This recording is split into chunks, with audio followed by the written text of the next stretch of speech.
രാക്ഷസൻ അല്ലെങ്കിൽ രക്ഷസ് എന്ന് കേൾക്കുമ്പോൾ നമ്മുടെ മനസ്സിൽ ആദ്യം ഓടിയെത്തുന്ന ചിത്രം പേടിപ്പെടുത്തുന്ന ഭീമാകാരനായ കൊമ്പുകളും പല്ലുകളുമൊക്കെയുള്ള ഒരു സത്വമാണ്.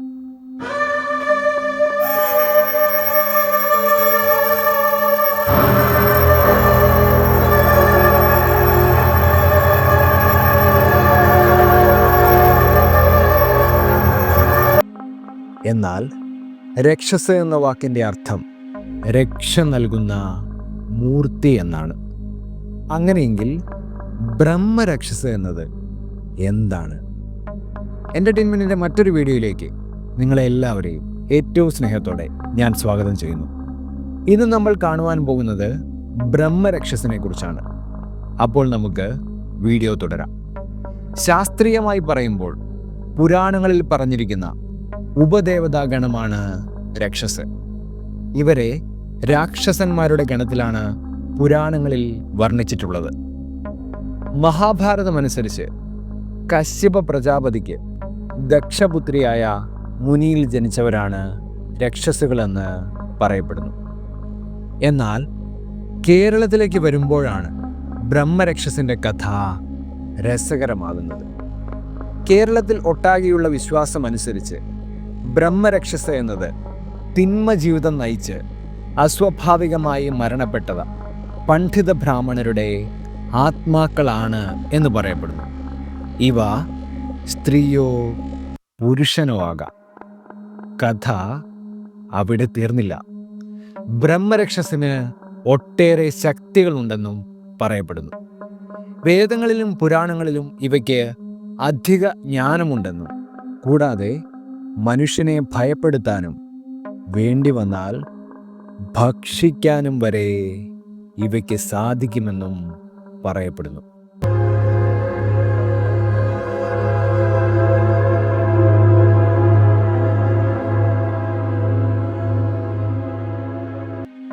മാത്രമല്ല, ഇവയെ പ്രീതിപ്പെടുത്തുന്നവർക്ക് ധാരാളം സമ്പത്തും അഭിവൃദ്ധിയും ഇവ വർഷിക്കും.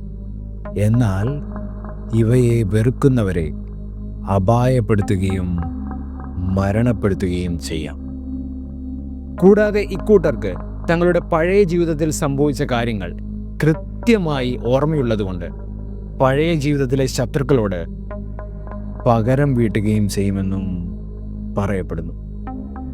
രക്ഷസിനെ പറ്റി രസകരമായ ഒരു കഥയുണ്ട്. കഥ നടക്കുന്നത് AD 7-ാം നൂറ്റാണ്ടിലാണ്. കഥയനുസരിച്ച് മയൂർ ഭട്ട എന്ന പ്രശസ്ത സംസ്കൃത കവി ബീഹാറിലെ ഔറംഗാബാദ് എന്ന സ്ഥലത്തെ ഒരു ആൽമരച്ചോട്ടിലിരുന്ന് സൂര്യസാധകം രചിക്കുകയായിരുന്നു. എന്നാൽ ആ ആൽമരത്തിൽ ഒരു ബ്രഹ്മരക്ഷസ് കൂടിയിരുന്നിരുന്നു. കവിയെ കണ്ട രക്ഷസ് കുറച്ചുനേരം അദ്ദേഹം ചെയ്യുന്നത് നോക്കിയിരുന്നു.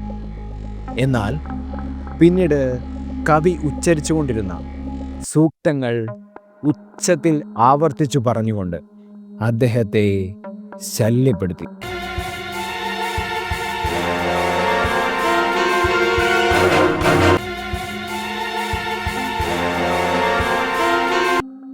എന്നാൽ ബുദ്ധിമാനായ കവി ബ്രഹ്മരക്ഷസിനെ തോൽപ്പിക്കാനായി സൂക്തങ്ങൾ മൂക്കിലൂടെ ഉച്ചരിക്കാൻ തുടങ്ങി.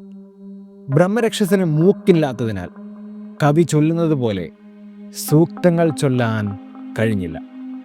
രക്ഷയില്ലാതെ വന്നപ്പോൾ പരാജയം സമ്മതിച്ച ബ്രഹ്മരക്ഷസ് മരം വിട്ടുപോവുകയും കവി സമാധാനത്തിൽ സൂര്യസാധകം പൂർത്തിയാക്കുകയും ചെയ്തു. മറ്റൊരു രസകരമായ കാര്യം, ബ്രഹ്മരക്ഷസിൻ്റെ ആക്രമണവും മറ്റും ഒഴിവാക്കാൻ ഇവയ്ക്കായി പല ക്ഷേത്രങ്ങളും പണിയാറുണ്ടെന്നും അതുവഴി ഇവയെ പ്രീതിപ്പെടുത്താറുണ്ട് എന്നുള്ളതുമാണ്. കേരളത്തിൽ നമ്പൂതിരി കുടുംബങ്ങളാണ് രക്ഷസിനെ സംബന്ധിച്ചുള്ള അനുഷ്ഠാന പൂജാകർമ്മങ്ങൾ പരമ്പരാഗതമായി ചെയ്തു വരുന്നത്.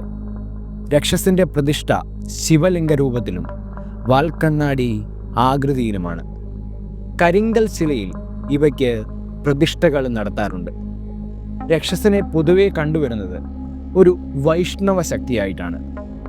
രക്ഷസിന് പ്രധാനപ്പെട്ട ദിവസങ്ങൾ വ്യാഴാഴ്ച, വെളുത്ത വാവ്, കറുത്ത വാവ് എന്നിവയാണ്. കൂടാതെ ബ്രഹ്മരക്ഷസിന് പാൽപ്പായസം നിവേദിക്കുന്ന ആചാരവും നിലവിലുണ്ട്.